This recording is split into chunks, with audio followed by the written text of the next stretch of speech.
In 2003, about 18% of all children in America were living in poverty, which is defined as the extent to which an individual does without resources.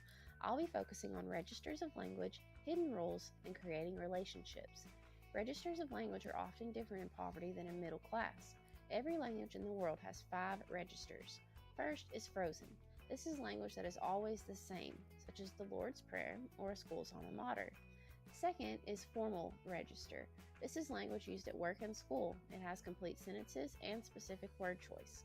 The third type is consultative. This is the formal register when used in conversation. It's not as direct as formal. The fourth type is casual. This is language between friends. It uses 400 to 800 word vocabulary, incomplete sentences, and the conversation is dependent upon nonverbal assists. The fifth register is intimate. This is language between lovers or twins, and can also be the language of sexual harassment.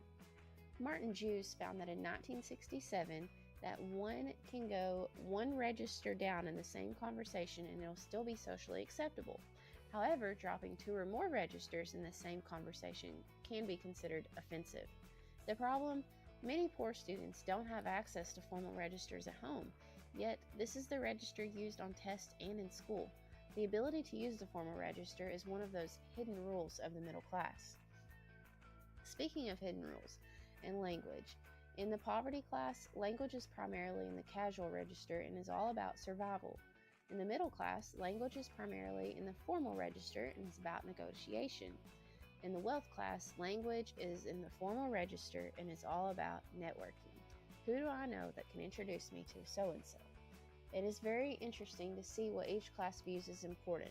It can also help me as both a teacher and administrator to be able to put myself in my students' shoes, see what they see for a moment, understand their hidden rules.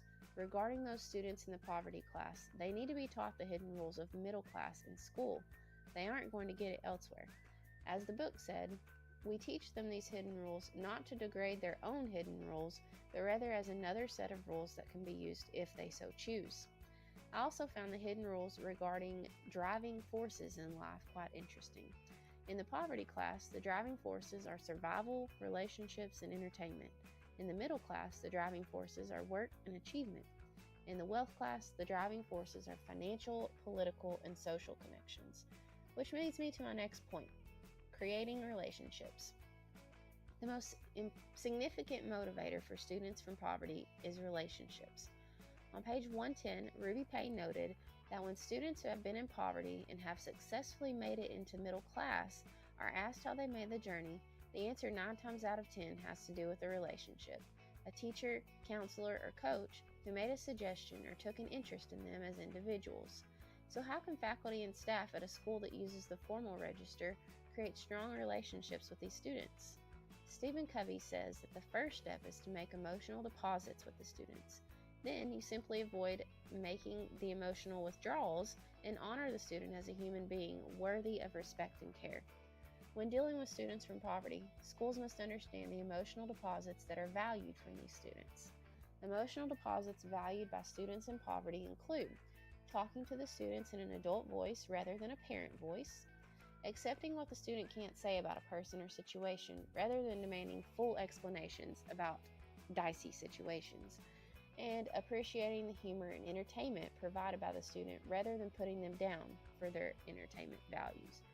In addition to making emotional deposits with students, teachers and administrators can also offer personal support systems, care about the students as individuals, promote student achievement, be role models, and insist on successful behavior in school. No matter your social class, in the end, all that is remembered of you are the relationships you formed throughout your life with others.